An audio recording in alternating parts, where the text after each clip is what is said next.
추수감사절은 성경에 직접 나오지는 않지만 교회가 이 절기를 지키는 것은 매우 성경적입니다. 성경에 따르면 이스라엘은 늦봄 보리 수확기를 감사하는 맥추절, 가을 거지를 감사하는 초막절이 있습니다. 우리나라도 가을이 되면 추석 명절을 지키면서 감사하는 전통이 있지요. 이런 감사는 하나님께 감사한다는 것은 너무나도 자연스러운 일입니다. 그렇기 때문에 동서고금을 막론하고 이런 축제가 있습니다. 우리가 지키고 있는 추수감사절은 미국 교회에서 나온 것이죠. 그건 우리가 미국을 통하여 기독교를 받아들이기 때문에 당연한 것이지요. 미국은 영국의 청교도들이 세운 나라입니다. 청교도들은 1620년 신앙의 자유를 찾아서 메이플라워를 타고 신대륙 아메리카로 향하였습니다. 그들이 태운 배는 겨우 160톤밖에 되지 않는 조그마한 배라고 합니다. 160톤 하면은 바닷가에 가보면 뭐 큰 배가 아닙니다. 아주 조그마한 배입니다. 그 배에 약 30명의 선원과 102명의 청교도들이 몸을 실었습니다. 그 중에는 임신한 여성도 있었고 또 어린아이가 30명가량 있었다고 합니다. 대서양을 건너는 도중에 폭풍도 만났고 또 성객 한 명과 선원 한 명이 죽기도 하였습니다. 2달 이상 항해 끝에 신대륙의 매사추세츠, 지금 미국의 북쪽, 동부 북쪽 연안에 도착하였습니다. 식량은 바닥이 났고 혹독한 추위에 겨울을 지나면서 그들이 도착한 시기가 겨울이 되어서 혹독한 겨울을 지나면서 거의 절반이 죽었습니다. 이제 봄이 되었지만 어떻게 농사를 지어야 할지 몰랐습니다. 바로 그때 그곳에 사는 토착 원주민들, 아메리칸 인디안들이 그들을 불쌍히 여기고 양식도 주고 또 옥수수를 재배하는 농사법도 가르쳐 주었습니다. 그렇게 어렵게 역경을 극복하고 가을에 풍성한 수확을 거두어 드리게 되었습니다. 그것을 감사하여 자기들을 도와준 인디안들을 초청해서 함께 감사의 축제를 벌이게 되었고 이것이 계속해서 이어져 나와서 오늘날 미국의 추수감사절이 되었습니다. 이런 추수감사절의 의미를 한마디로 말한다면 역경을 만나도 감사, 그렇게 말할 수 있습니다. 사실 우리가 보기에는 이 청교도들이 감사할 것이 별로 없지요.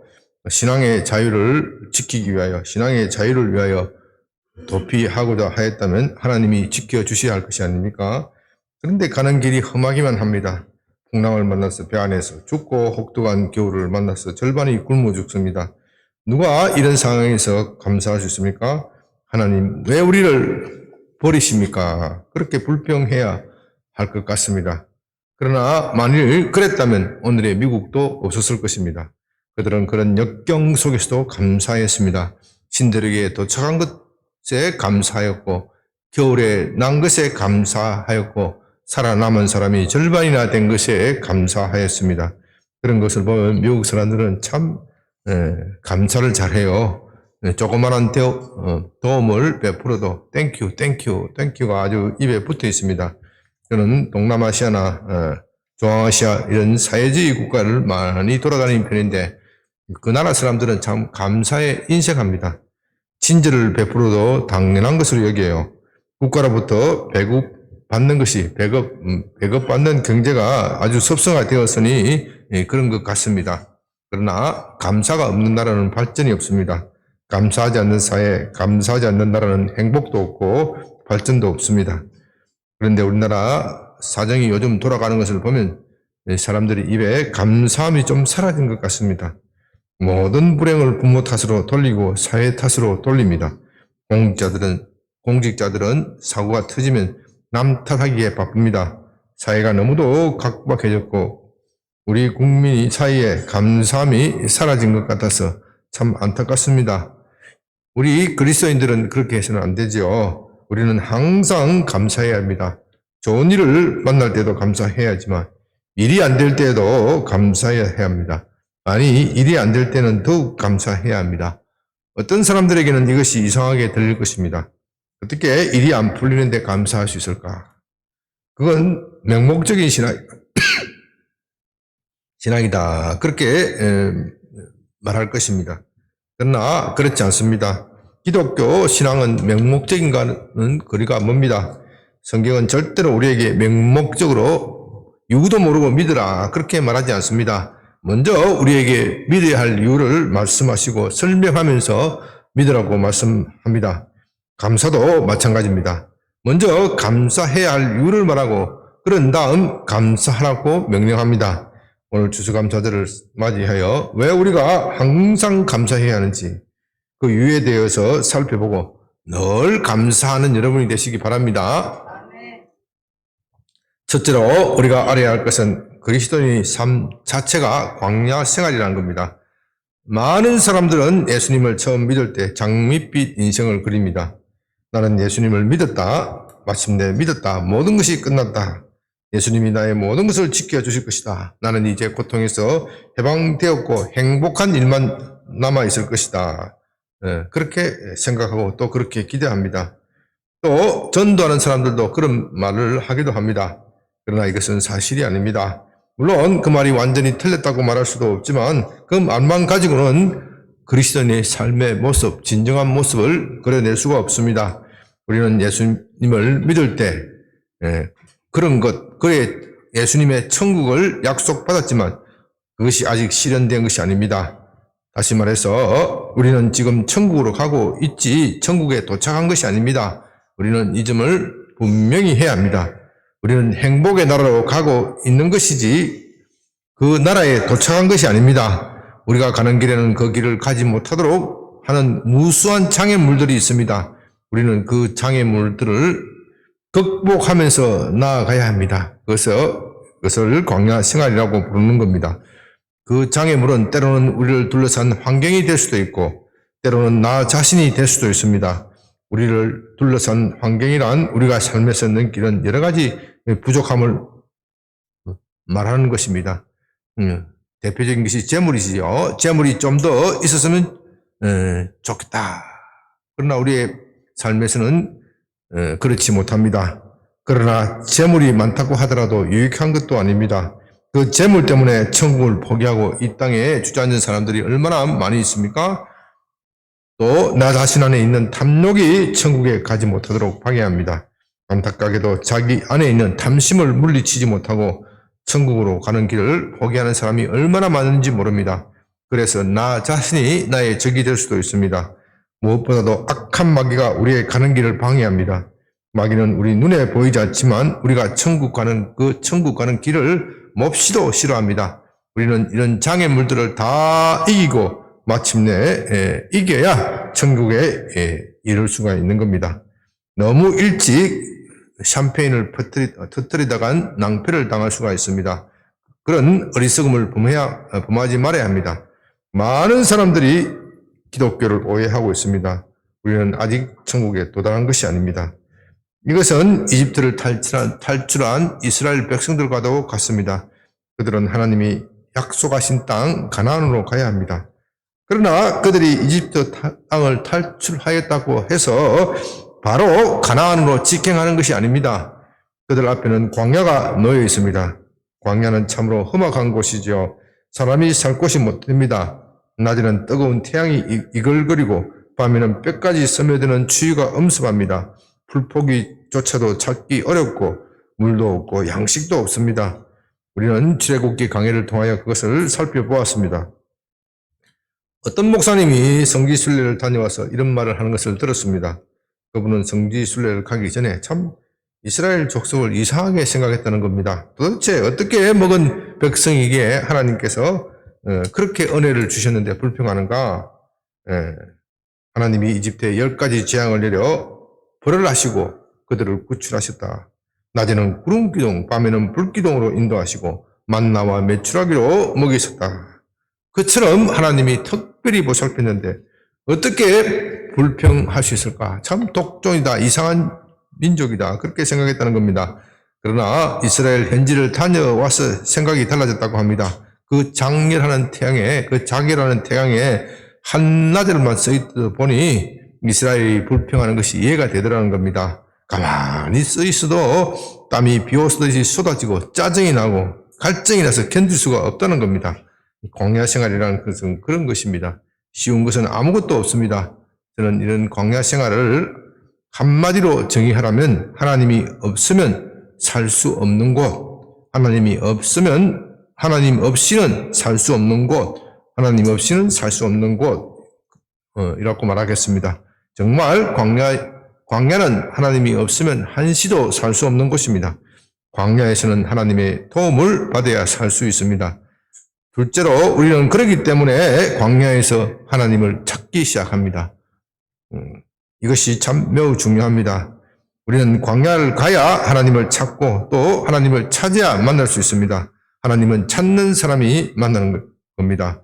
우리가 평안하게 살 때 하나님을 찾는 사람은 없습니다. 왜냐하면 우리는 본성적으로 우리 자신이 마치 하나님인 것처럼 행시하기를 좋아하기 때문입니다. 그래서 로마서 8장 10절, 11절에서 로마서 8장이 아니라 3장 10절, 11절에서 의인은 없나니 하나도 없으며 깨닫는 자도 없고 하나님을 찾는 자도 없다. 이렇게 딱 잘라서 말합니다. 이러한 구절은 우리가 하나님을 얼마나 싫어하는지, 우리가 본성적으로 하나님을 얼마나 싫어하는지 그렇게 잘 표현하고 있습니다. 왜 우리가 하나님을 찾지 않습니까? 그 이유는 우리 자신이 하나님처럼 되기를 원하기 때문입니다. 우리 자신이 우주의 중심이 되고 모든 것의 중심이 되고 싶은 겁니다. 그러나 우리는 우리 자신이 우주의 중심이 아니라는 것을 잘 알고 있습니다. 그러나 그것을 알면서도 하나님을 찾지 않습니다. 그 이유는 하나님께로 가면 왠지 모르게 하나님이 종이 되어 노예가 되고 자유를 잃어버린다 하는 생각하기 때문입니다. 그래서 하나님 대신 우상을 섬깁니다. 우상은 참 편하지요. 내가 섬기고 싶을 때 섬기면 되고 내게 이래라 저래라 간섭하지 않습니다. 재물만 잘 바치면 무엇을 해도 상관이 없습니다. 재물만 잘 바치면 내가 원하는 어떤 복이라도 줄 것만 같습니다. 그러나 그건 자유가 아닙니다. 이 세상에 내 마음대로 다 할 수 있다. 그런 것은 없죠. 우상은 그런 것들을 약속하지만 그건 다 거짓입니다. 사실 우상이 그것을 약속하는 것이 아니라 내가 그것을 상상하여 지어내는 것일 뿐입니다. 그래서 우리는 그것이 거짓인 줄 알면서도 하나님보다 우상을 더 좋아합니다. 우상을 더 좋아하기 때문에 우상과 함께 망하게 되어 있습니다. 이제 하나님은 바로 그 이유 때문에 우리를 광야로 모는 겁니다. 이집트에 살던 이스라엘 백성들을 생각해 보십시오. 그들이 처음 이집트에 왔을 때 모든 것이 잘 풀렸습니다. 이집트가 마치 천국과도 같았습니다. 그도 그럴 것이 그들의 형제 요셉이 이집트의 총리입니다. 1인 지하 만인 지상의 자리에 있습니다. 요셉은 그냥 그렇고 그런 보통의 총리가 아닙니다. 이집트를 7년 흉년에서 구출해낸 불세출의 영웅입니다. 이집트는 요셉 덕분에 7년 흉년을 극복하였을 뿐만 아니라 그 시대에 세계를 제패하는 당당한 1등 국가가 되었습니다. 그런 요셉이 뒤에서 떡 보태주니 이 세상에 부러울 곳이 없었습니다. 이집트에서 가장 살기 좋은 곳을 차지하였습니다. 그들이 원래 살던 가나안 땅은 척박한 곳입니다. 이곳저곳을 돌아다니면서 초지를 찾아야 했습니다. 잠시도 게으름을 피우면 살 수가 없는 곳이 이 가나안 땅입니다. 그러나 이집트는 발로 물을 대어 농사를 짓는 곳입니다. 발로 물을 댄다는 것은 물이 너무도 풍부하기 때문에 발로 물꼬를 트는 것을 말합니다. 가나안 땅에 비한다면 마치 천국과도 같은 곳입니다. 그러나 이집트는 죄악의 땅입니다. 우상의 땅입니다. 우리는 이집트에 얼마나 많은 우상이 있는지 알고 있습니다. 그곳에서는 파라오의 무덤인 거대한 피라미드와 신전이 있고 또 그런 것들을 지키는 뭐죠? 스핑크스가 있습니다. 이런 것들은 모두 고대의 우상 숭배와 관련된 것입니다. 우리는 그런 것들을 보면서 고대 이집트에서 얼마나 우상숭배가 심했는지 잘 알 수 있습니다. 이제 이스라엘은 사방의 우상숭배자로 둘러싸여 있습니다. 그런 곳에서 하나님을 섬긴다는 것은 말도 못 꺼내는 것이죠. 그들 역시 우상숭배에 동참해야 합니다. 그렇지 않으면 목숨을 부지하기 어렵습니다. 우리는 출애굽기 강해를 통하여 이것을 배웠습니다. 모세는 하나님의 명령을 따라서 바로에게 이스라엘 백성을 내보내달라고 요구를 하는데 그 이유는 그들이 광야에서 하나님을 섬길 수 있도록 해달라는 것입니다. 바로는 몇 번 거절하다가 하나님으로부터 혼쭐이 나서 모세를 달래고자 시도합니다. 힘들게 광야로 갈 것이 무엇이 있느냐? 너희들이 사는 그곳에서 예배 드리면 제사 드리면 될 것이 아니냐?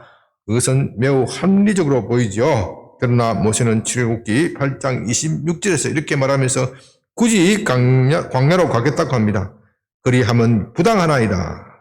우리가 우리 하나님 여호와께 제사를 드리는 것이 그것은 이집트 사람이 싫어하는 바인즉 우리가 만일 애굽 사람의 목전에서 제사를 드리면 그들이 그것을 미워하여 우리를 돌로 치지 아니하겠나이까.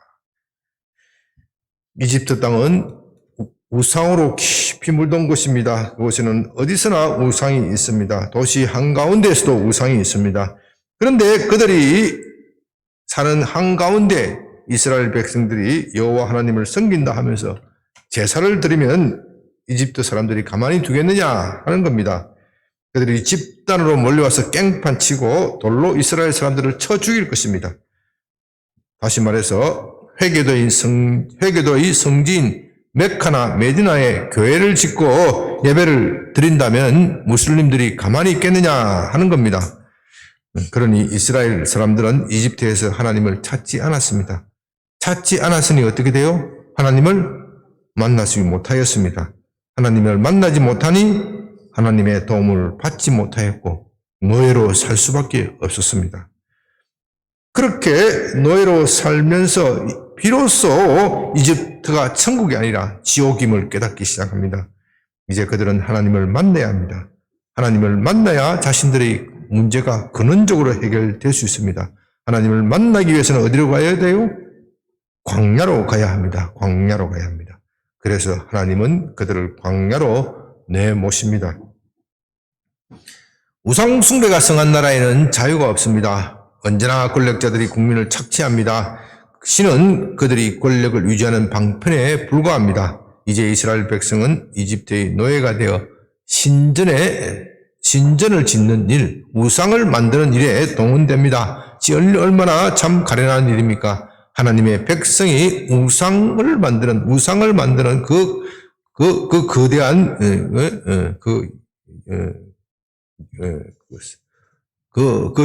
그런 일들에 동원이 된다. 얼마나 비참함입니까? 그들은 게으름을 피울 수도 없습니다. 잠시라도 시럽가면 감독자들이 채찍이 사정없이 등을 내리칩니다. 그들은 그렇게 매맞으면서 생각합니다. 어떻게 생각했겠어요? 아, 옛날이요. 노래가 있죠. 그래도 가나안이 좋았다. 가나안이 좋았다. 비록 그것에서는 가난할지라도 자유가 있어서 하나님 우리를 살려주세요. 이제 그렇게 그들은 매를 맞으면서 하나님께 돌아가야 한다는 것을 깨닫습니다. 그것을 깨달았을 때 하나님을 찾습니다. 그들이 하나님을 찾고 또 찾았을 때 하나님은 그들을 위하여 모세를 보내주신 겁니다. 우리는 이것을 알아야 합니다. 우리의 현재의 삶이 아무리 좋더라도 거기에 만족해서는 안 됩니다. 사실 우리 가운데 현재의 삶이 만족스럽다 하는 분은 거의 없을 겁니다. 지금 사는 것이 참 괜찮다라는 이곳에 영원히 살고 싶다. 그렇게 생각하는 분은 거의 없을 겁니다. 우리는 모두 무거운 짐을 지고 가고 있습니다. 어떤 분은 돈이라는 무거운 짐을 지고 있습니다. 돈이 조금만 있으면 이 짐이 가벼울 것이다. 그렇게 생각합니다. 어떤 분은 건강이라는 무거운 짐을 지고 있습니다. 조금만 건강해지면 내가 살만하다. 짐이 가벼워질 것이다. 그렇게 생각합니다. 또 어떤 분은 가정에 무거운 짐을 지고 있습니다. 가정이 조금만 화목하고 부부가 조금만 싸움만 하지 않는다면 이 무거운 짐이 가벼워질 것이라고 생각합니다. 물론 그것은 사실입니다. 우리에게는 그런 것이 필요합니다. 그러나 그런 모든 것들은 궁극적인 해결책이 아니라는 겁니다. 우리는 하나의 문제를 해결하면 또 다른 문제가 우리 앞을 가로막고 있습니다. 그렇기 때문에 우리의 문제는 짐이 가벼워진다고 해서 해결되는 것이 아닙니다. 우리의 문제는 하나님을 만나야 합니다. 그래야 해결됩니다. 하나님을 만나서 내 짐 전체를 내려놓아야 합니다. 그러나 이집트에서는 하나님을 만날 수 없습니다. 매일 노예와 같은 삶을 살고 그 삶에서 벗어나지 못하고 우상 숭배에서 벗어나지 못합니다. 그래서 이제 하나님은 이스라엘 백성을 광야로 내모십니다.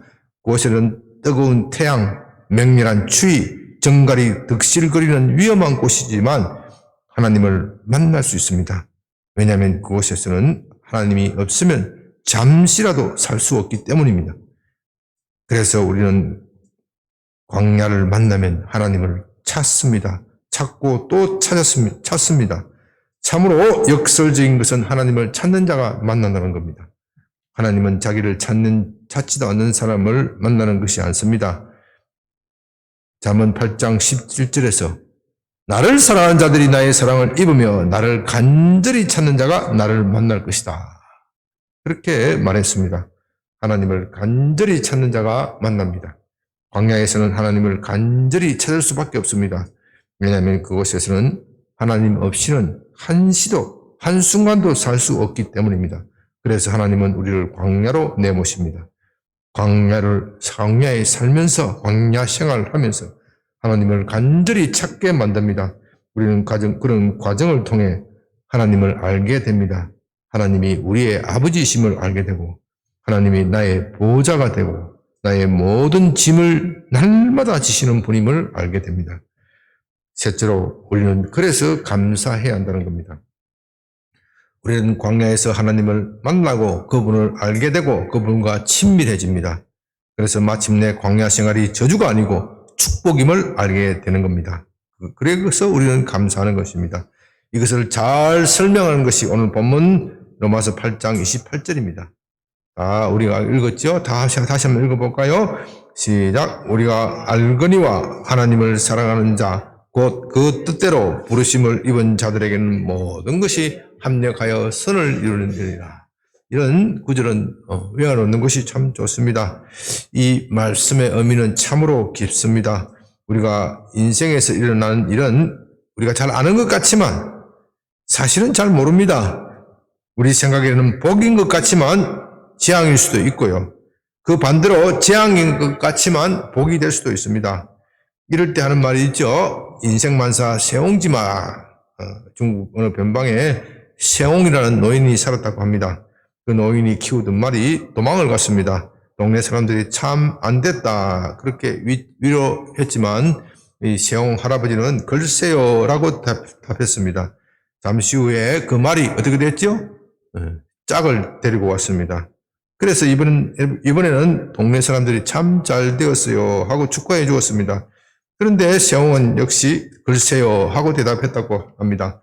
다시 얼마 후에 세옹의 아들이 말을 타다가 만 다리에서 떨어져 다리가 다쳤습니다. 동네 사람들이 참 안 됐다고 위로하지만 세옹은 이때도 글쎄요라고 대답했습니다.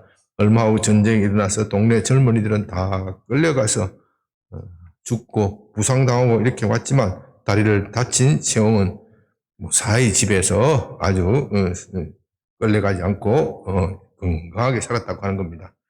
이 세옹시마라는 말은 여러 가지 의미로 사용되는데 인생은 끝에 가봐야 한다. 그런 뜻도 됩니다. 인생은 끝에 가봐야 아는 겁니다. 인생의 처음에 실패했다고 너무 낙담할 일도 없습니다.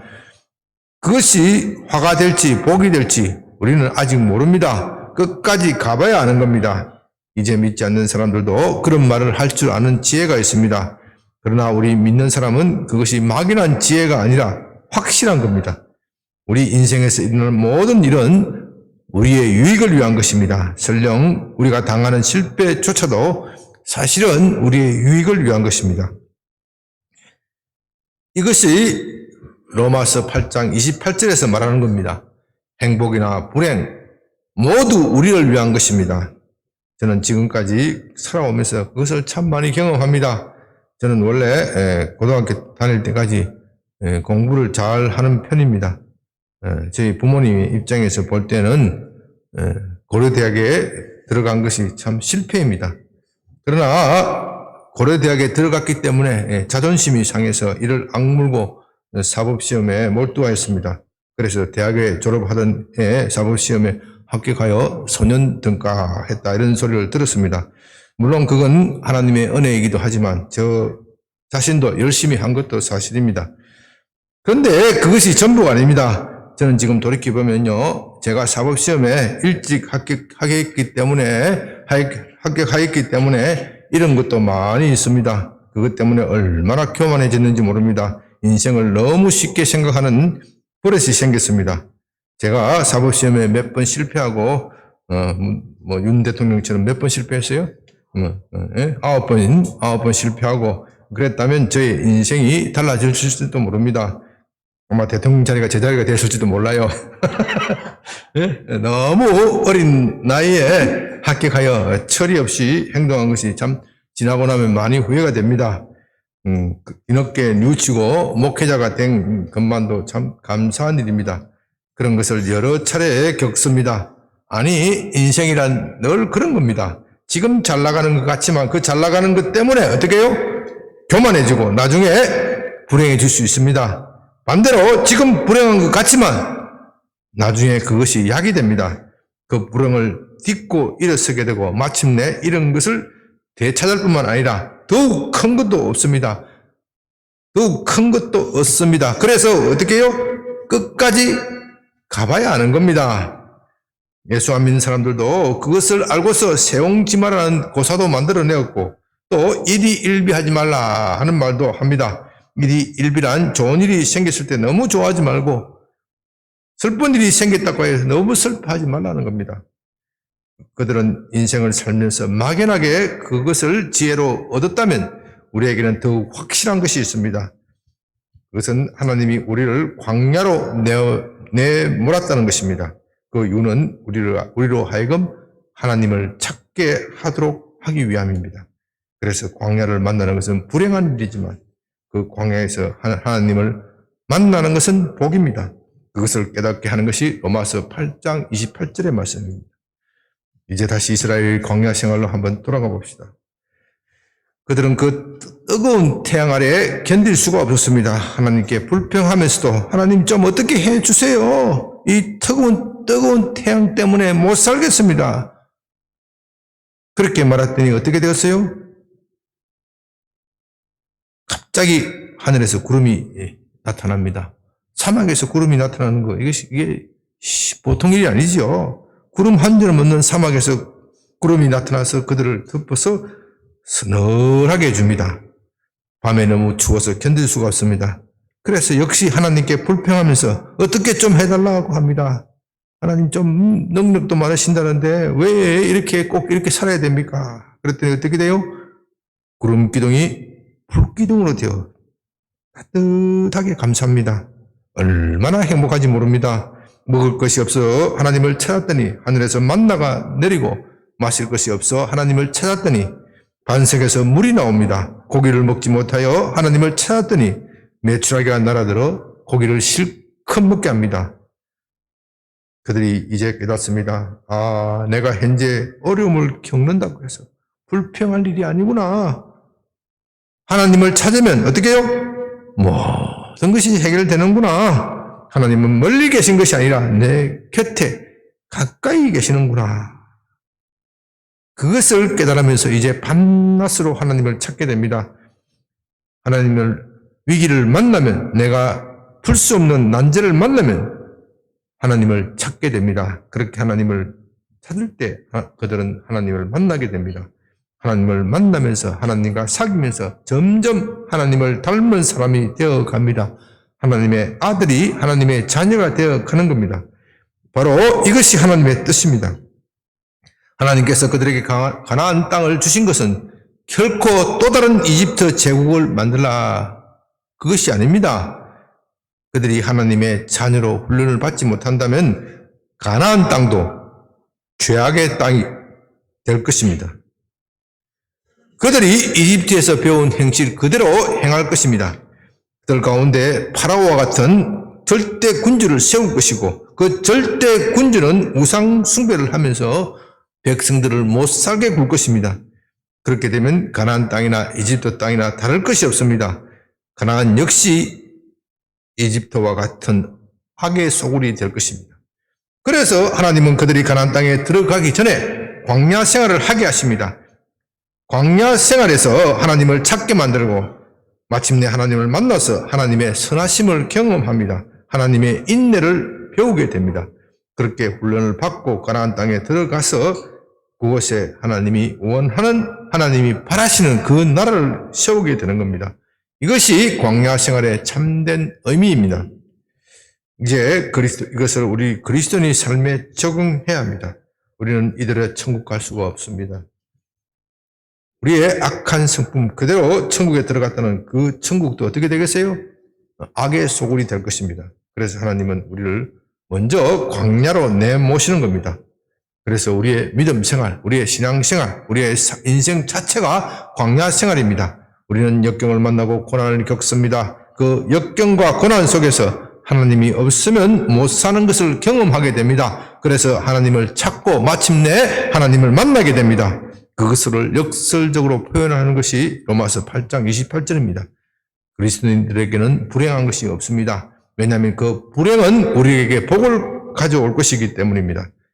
이 모든 것은 하나님이 우리를 위하여 배치해 놓으신 겁니다. 이런 과정을 반복하면 우리의 마음이 요동치 않습니다.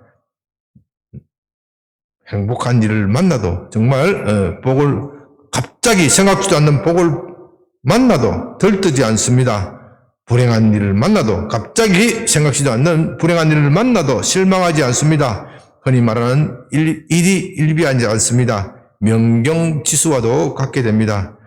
우리가 이런 인격이 되었을 때 하나님은 그 사람을 사용하게 됩니다. 그 사람을 들어서 더욱 큰 일을 맡기고 천국의 일꾼으로 사용하는 겁니다.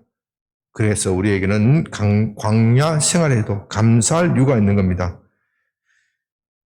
이제 말씀을 마칩니다. 우리는 지난 코로나 사태를 겪으면서 혹독한 시련을 겪었습니다. 그 중에서도 교회가 가장 힘들었습니다. 코로나 확산이라는 누명을 뒤집어 써야 했고 지금도 정상화되었지만 교회는 30% 이상이 돌아오지 않고 있습니다. 감사한 것은 우리 교회는 오히려 50% 이상 성장하였지만 한국 교회 전체로 보면 정말 치욕의 시간들입니다. 그러나 여러분, 주님은 실패하는 법이 없습니다. 주님의 교회는 영원한 것이고 결코 주저앉지 않습니다. 왜냐하면 우리에게는 모든 것이 모든 것을 합력하여 선을 만들어내시는 하나님이 계시기 때문입니다. 오늘의 치욕이 내일의 영광스러운 나라를 만드는 밑거름이 될 것입니다. 우리는 그것을 믿습니다. 아멘. 교회만 그런 것이 아닙니다. 여러분도 그렇습니다. 저 역시도 그러했습니다. 여러분들도 이런 경험을 수도 없이 하였을 것입니다. 우리가 이런 간증을 하자면 끝이 없을 것입니다. 오늘 추수감사절을 맞이하면서 그것을 생각하면서 감사하시기 바랍니다. 오늘만 감사하는 것이 아니라 늘 감사하시기 바랍니다. 역경을 만나도 감사하고 불행한 일을 만나도 감사하시기 바랍니다. 주님은 여러분의 감사를 기쁘게 받아들이고 복에 복을 더하실 것입니다. 아멘.